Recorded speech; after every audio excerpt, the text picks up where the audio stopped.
믿음과 행함이 둘이 아니다. 따로따로가 아니다. 하나이다, 하나. 남자와 여자가 한 몸 되어야 되는 것처럼 믿음과 행함은, 다르게 말하면 말씀과 삶은 둘이 아니다. 하나이다, 하나. 믿음이 하나가 된, 연결이 된, 이어지는 행함과 함께 일한다. 행함으로 믿음이 어떻게 된다고요? 온전하게 된다. 그러니까 따로따로 이야기하면 절대로 안 되는 거예요. 믿음과 행함은 둘이 아니라 하나이다. 또 하나는 행함의 기준은 오직 하나님의 말씀이다. 사람이 기준이 아니다. 내가 기준도 아니다. 내가 기준이 되면 그 행함은 믿음과 하나 되는 행함이 아니라, 그 행함으로 믿음이 온전케 되는 게 아니라, 그 행함으로 하나님의 뜻이 이루어지는 게 아니라 내 뜻이 이루어지게 된다. 하늘의 뜻이 이루어지는 게 아니라 땅의 뜻이 이루어진다. 저를 보면 땅의 뜻이 이루어지고도 하나님의 뜻이라고 말하는 일들이 얼마나 많은지 몰라요. 내 뜻이 이루어졌는데 하나님의 뜻이 이루어졌다고, 하나님께 영광을 돌린다고 그렇게 말하는 일들이 얼마나 많이 있는지 모릅니다. 저와 여러분이 꼭 기억하셔야 해요. 행함의 기준은 오직 하나님의 말씀이고, 믿음의 증거는 행하는 삶이 되어야 된다라는 것을 절대로 잊어버리면 안 된다. 이 행함의 모델이 믿음의 조상인 아브라함도 아니고, 하나님이 처음으로 만든 첫사람 아담도 아니고, 사도 바울도 아니고, 예수님의 제자였던 베드로도 아니고, 예수님께 가장 많이 사랑을 받은 사도 요한도 아니고, 우리의 행함의 모델은 예수 그리스도이시다. 그 모델을 삼아야 될 유일한 사람은 말씀이 육신이 되어 오신 하나님의 아들, 어린 양 예수, 그분이 우리의 행함의 모델이라는 거예요. 그래서 오늘 본문에도 보면 하나님이 나사렛 누구에게? 예수에게 성령과 능력을 기름 붓듯 하셨음에 그가 두루 다니셨다. 모든 동네를 다 돌아다니셨다. 그것도 맞겠지만 저와 여러분이 행해야 될 모든 삶의 여정을 다 두루 다니시며 선한 일을 행하셨다. 이렇게 말씀하고 있습니다. 저와 여러분이 이루어야 할 삶의 여정을 다 통과하시고, 그러시면서 예수님이 하신 일이 뭐였느냐? 딱 하나, 선한 일을 행하셨다. 저와 여러분이 선한 일을 마음속에 품고 선한 일을 생각하면서 선한 역사를 이루어가면 하나님은 반드시 우리와 함께 하시는 줄로 믿습니다. 왜냐하면 예수님과 함께 하셨기 때문에 우리에게 본으로 보여주신 거예요. 여러분, 날마다 선한 일을 행함으로 하나님이 항상 함께 하시는, 항상 동행해 주시는, 항상 우리의 길을 인도해 주시는, 보호해 주시는, 필요한 것들을 공급해 주시는 그 복이 우리 오늘 예배하는 우리 모두에게 임하기를 주님의 이름으로 축복합니다. 그 행함의 원동력이 뭐냐? 성령의 능력, 성령의 권능이라고 오늘 본문에 말씀해 주고 있어요. 여러분, 우리가 아는 것처럼 예수님은 우리와 똑같은 사람이 아니에요. 재료가 달라요. 출발점이 달라요. 그분은 말씀이세요. 그분은 하나님이세요. 그분은 창조주세요. 성령의 권능이 없으면 선한 일을 행할 수 없으셨을까요? 예수님에게? 그럴 능력이 없었을까요? 아닙니다. 왜 성령의 권능이 기름 붓듯 그에게 부어졌다고 말씀하시느냐? 저와 여러분을 구원하시는 일이 삼위 하나님이 함께 하시는 일이기 때문에 그렇습니다. 성령으로 잉태가 됐습니다. 예수님의 모든 일은 성령님의 역사하심 속에 이루어졌습니다. 선한 일도 예수님 혼자 힘으로 할 수 있지만 우리를 구원하시려면 삼위 하나님이 함께 역사하셔야 되기 때문에, 어떻게 해야 우리가 예수님처럼 행함의 역사를 이루어가는지를 저와 여러분에게 모델이 되셔서 가르쳐 주시는 거예요. 혹이에요, 혹. 예수님에게는 성령의 권능이 없어도 선한 일을 행할 수 있지만 저와 여러분에게는 성령의 권능이 없이는 절대로 선한 일을 행할 수 없습니다. 예수님이 그래서 행함의 원동력이 성령님이셨음을 우리에게 분명하게 가르쳐주고 있는 거예요. 그래서 예수님의 그 선한 일을 계속 이끌어 가시는 그 분이 누구셨느냐? 성령 하나님이셨어요. 마태복음 1장 18절에도 보면 예수님의 출생, 나심, 잉태하는 것도 뭘로 되었다 그랬어요? 사람의 힘으로 된 게 아니라 처녀 마리아하고 정혼한 요셉하고 사랑을 나누고 한 몸 되어서 예수님이 태어난 게 아니라 처녀의 몸을 빌리시고 잉태가 되는 것은 성령으로 되셨다. 예수님이 오시는 모든 일이 성령의 능력으로 이루어지고 있음을 우리에게 보여주고 있는 거예요. 성령님이 하시는 많은 일들이 있지만 그 중에 정말 중요한 일이 있는데 뭐냐? 이끌어 가시는 분이 성령님이에요. 또 하나 보내시는 분도 성령님이세요. 여러분, 성령의 능력으로 권능으로 이루어져야 그것이 하나님이 보시기에 어떤 일이 되는 거예요? 선한 일. 선한 일. 그래서 우리 모든 식구들도 예수님의 행함을 우리가 기억하면서 우리도 성령에 이끌려서 선한 일을 행하는 제가 돼야 되고 우리 모든 식구들이 다 돼야 될 줄로 믿습니다. 그 성령을 따라 행하는 게 뭐냐면 성령이 우리에게 마음을 감동하시고 감화하셔서 우리를 이끌어 갈 때 성령님이 이끌어가는 곳이 어디일지라도 우리가 해야 될 일은 그 성령님을 따라가는 것이다. 왜 성령을 따라 행해야 되느냐? 그래야 육체 욕심을 뭐 하지 않는데요? 이루지 않는데요. 이루지 않는다는 이야기는 육체 그 욕망, 욕심, 정욕, 그것이 완성되지 않는다는 거예요. 여러분, 육체의 욕심이 이루어지면 선한 일이에요. 내가 볼 때는 선한 일이에요. 사람들이 볼 때도 선한 일이에요. 하지만 하나님이 보실 때는 선한 일이 아니에요.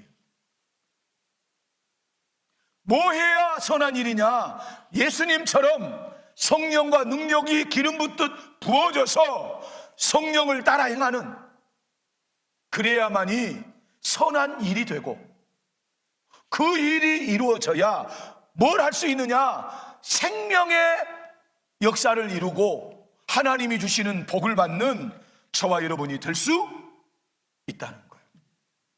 17절 말씀은 육체의 소욕은 뭐를 거스리고? 성령을 거스리고, 또 성령은 육체를 뭐 한대요? 거스린대요. 거스린다는 것은 뭐냐? 맞서는 거예요. 맞서는 거예요. 반대하는 거예요. 성령님은 육체 소욕이 이루어지지 않도록 딱 가로막아서 맞서는, 왜? 육체 소욕이 이루어지면 선한 일이 아니기 때문에.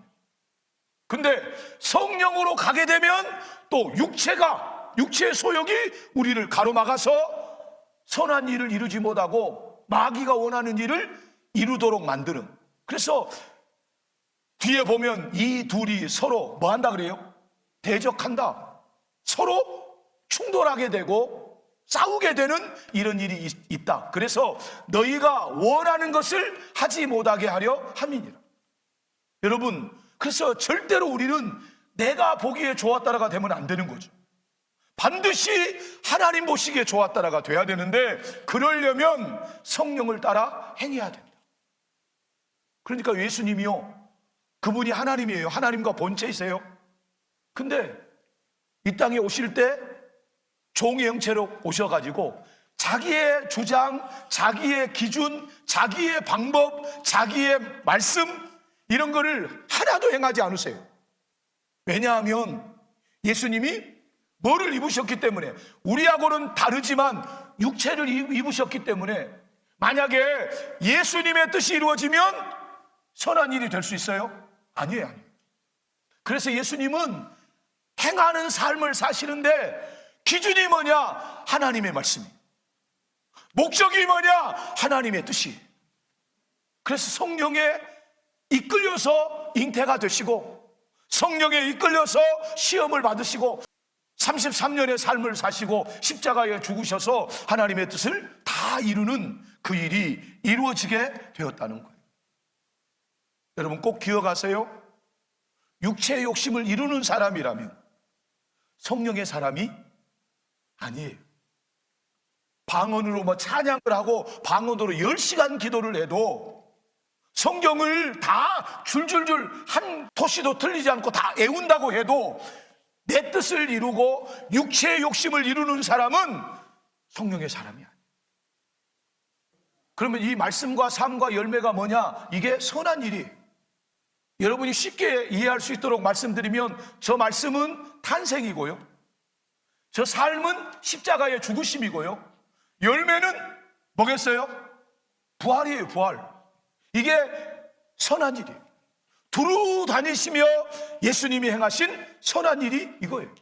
그러면 그 선한 일의 가장 중요한 핵심이 뭐예요? 삶이에요. 여기서 죽으신 것은 보여진 것이고, 예수님의 십자가는 말씀이 육신이 되시는 여기서부터가 뭐냐? 십자가예요. 이게 자기를 비우시고 하나님과 동등됨을 취할 것으로 뭐하지 않으시고 여기지 않으시고 포기하신 거예요.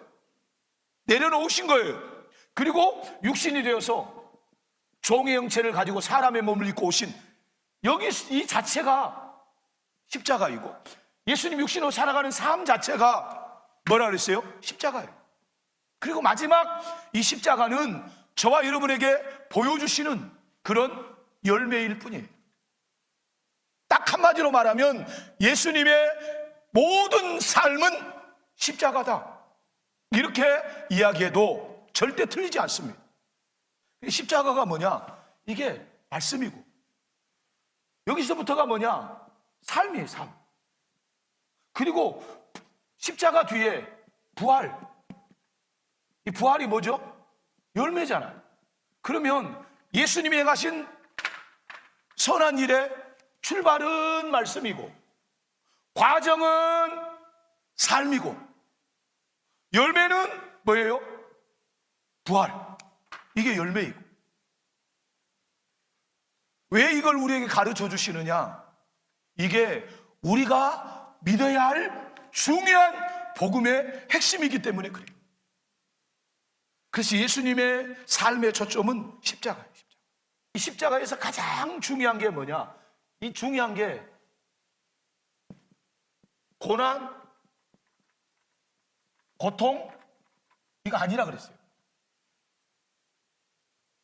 그래서 고난주간이 되면 우리가 금식도 하고 예수님 생각하면서 막 눈물도 흘리고 얼마나 아프셨냐 찬양하면서 그랬는데, 여러분 십자가의 가장 중요한 핵심은 고난이 아니에요. 예수님만 고난받은 게 아니잖아. 베드로는 거꾸로 십자가에 달렸으니까 더 엄청난 고난을 받았잖아요. 고난이 아니에요.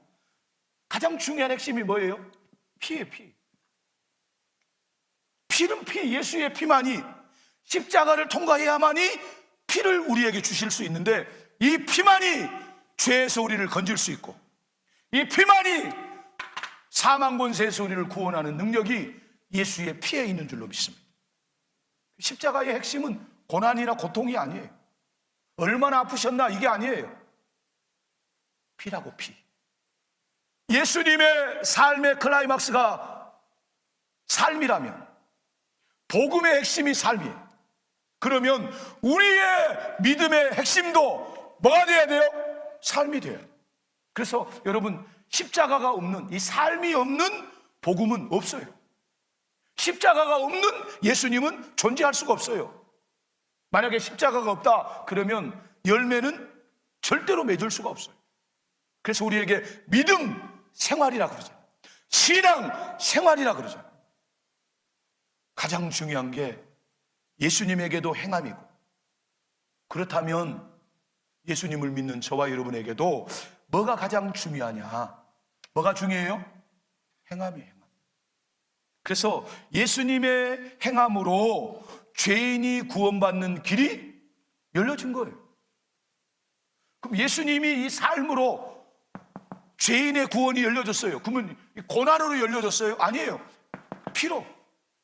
그래서 죽으시고 옆구리에서도 저와 여러분에게 뭐를 흘려주시죠? 피와 물을. 우리 로마서 5장 18절 19절 한번 읽어봅시다.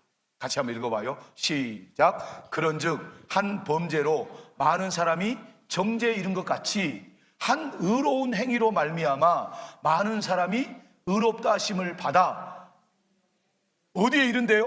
생명에. 죄를 지음으로 말미암아 정죄에 이르게 되고 사망에 이르게 되고 심판에 이르게 된다. 근데 한 사람의 뭘로 말미암아? 의로운 행위로 말미암아. 의로운 행위, 의로운 행함. 오늘 본문의 말씀으로는 선한 일. 그러면 예수님의 한 의로운 행동이 뭐예요? 이거잖아요. 그래서 다시 아버지 품으로 올라가셨잖아요. 그래서 우리가 의롭다 받고 생명에 이르게 되고 구원을 얻는 길이 열려지게 되고, 그래서 십자가에 죽으실 때 성소의 휘장이 어디서부터 찢어져요? 예? 아래서부터 찢어져요. 아래서부터 쫙 이렇게. 사람이 찢은 게 아니라는 거예요. 위에서 찢어졌다는 것은 누가 찢으신 거예요? 하나님이.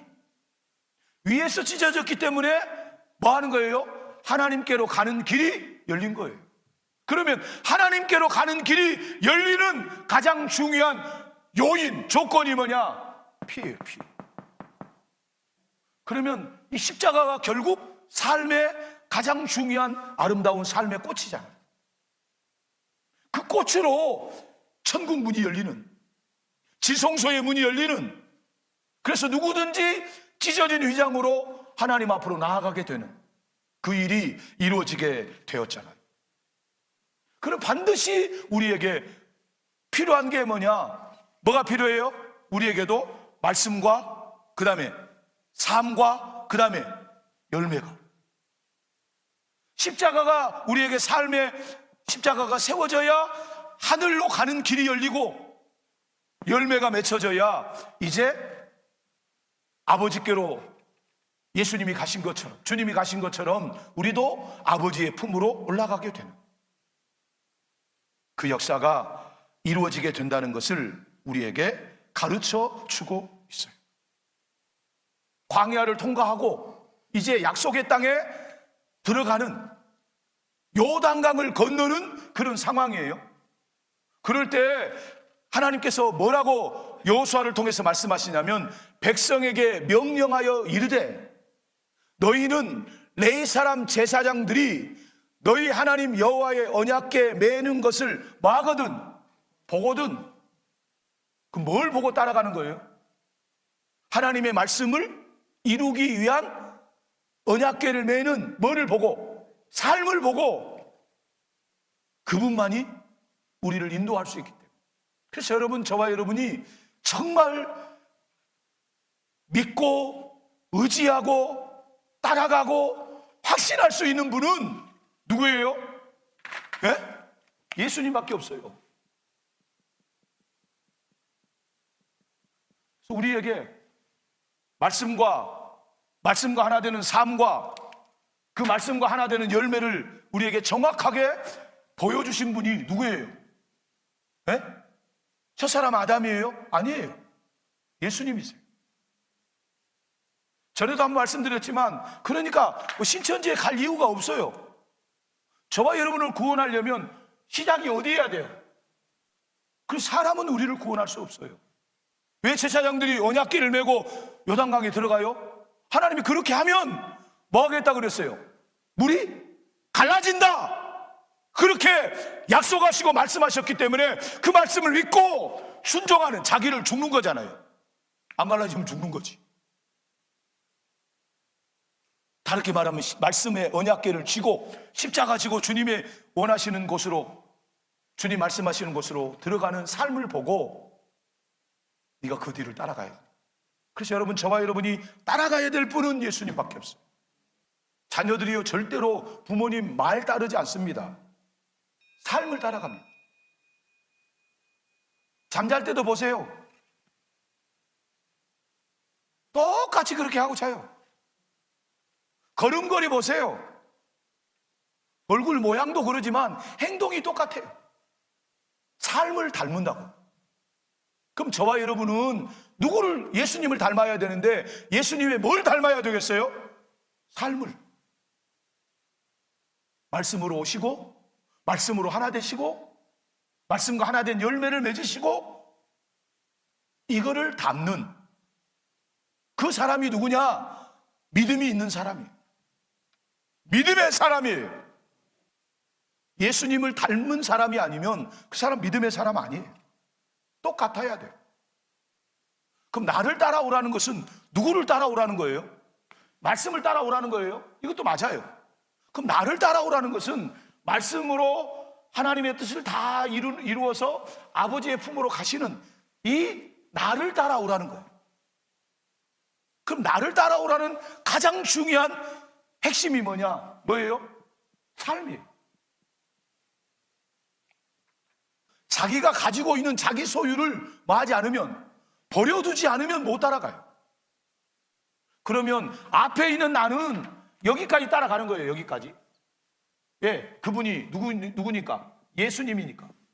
버려둬야 여기까지 따라갈 수 있어요.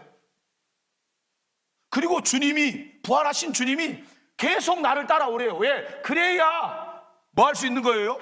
우리도 열매 맺고, 성령의 열매를 맺고, 새 예루살렘을 준비하게 되고, 어린 양의 신부로 준비되는. 그러니까 어떻게 보면 여기는 회복되는 것이라면, 여기는 새 예루살렘을 준비하는 따름이라고 볼 수 있는 거예요. 그러니까 저와 여러분이 예수도 따라가야 되고, 그 다음에는 누구를 따라가야 돼요? 그리스도를 따라가게 돼요.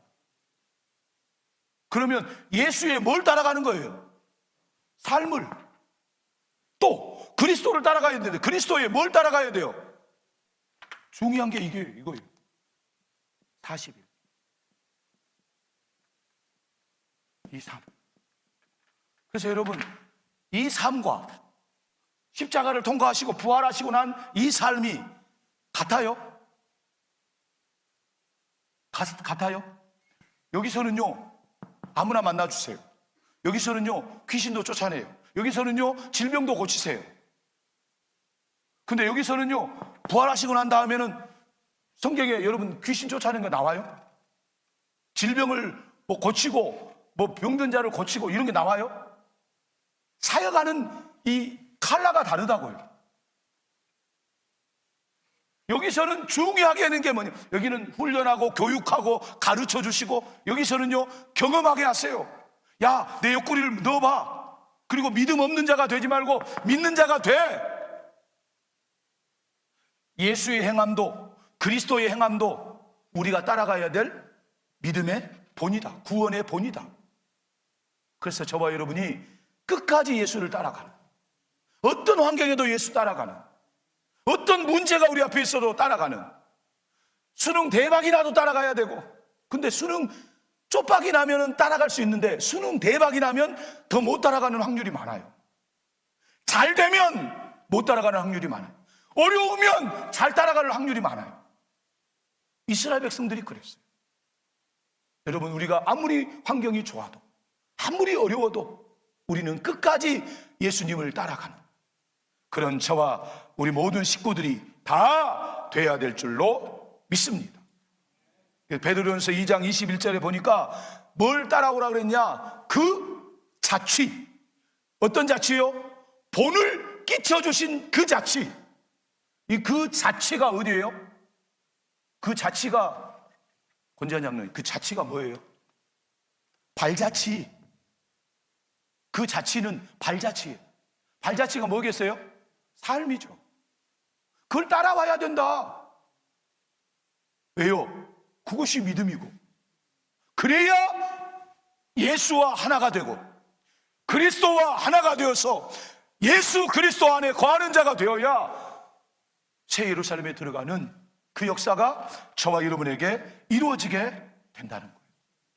갈라디아 6장 17절을 보면 누가 진짜 예수를 따라가는 자요, 그리스도를 따라가는 자예요? 뭐가 있는 자? 뭐를 지니고 있는 자요? 예? 우리의 몸에, 저와 여러분의 몸에, 몸이라는 것은 우리의 삶 속에 뭐를 지니고 있는 거예요? 예수의 흔적이 저와 여러분에게 있는 자가 진짜 참 그리스도인이고 어린 양의 신부가 된다는 것을 가르쳐주고 있어요. 예수의 흔적은 예수의 뒤를 따라갈 때, 그리스도의 뒤를 따라갈 때 예수 그리스도의 흔적이, 삶의 흔적이 저와 여러분에게 있다는 거예요. 여러분에게는 예수님을 따라가는 그런 삶의 흔적이 여러분에게는 얼마나 있어요? 우리가 잘 아는 것처럼 믿음을 지키기 위해서 주기철 목사님이 모판을 걸어가는 그것도 예수의 흔적이고, 주님의 사랑으로 그 영혼들을 살리기 위해서 나병 환자들의 피고름을 빨아내는 이것도 뭐예요? 예수의 흔적인 거예요. 그럼 그것만이 예수의 흔적이냐? 아니에요. 우리 학생들이 공부하는 것도 마찬가지예요. 내가 주님의 뜻을 이루고 주님의 영광을 나타내고 주님이 기뻐하는 일에 내가 한번 쓰임받겠다는 그런 마음을 가지고 내 영광을 위한 게 아니라 하나님의 영광을 위한 일이 맞다면 그것도 예수의 흔적이에요. 직장생활도 마찬가지예요. 내가 먹고 살기 위해서가 아니라 하나님의 나라와 하나님의 의를 위해서 내가 이 일을 최선을 다해서 하나님이 주시는 사명으로 알고 그 일을 감당하는 것도 예수의 흔적이에요. 여러분, 선교지에 가서 순교만 한다고 예수의 흔적이 아니에요. 예수님도 예수의 흔적을 갖고 있잖아요. 하나님의 뜻을 이루기 위해서. 그럼 저와 여러분에게도 그 예수의 흔적이 있어야 된다. 예수님의 행함을 우리가 기억하고 우리도 행함의 역사를 아름답게 잘 이루어서 정말 주님이 기뻐하시는 그 역사를 아름답게 이루어내는 성결옥교회 모든 성도들 다 될 수 있기를 주님의 이름으로 축복합니다.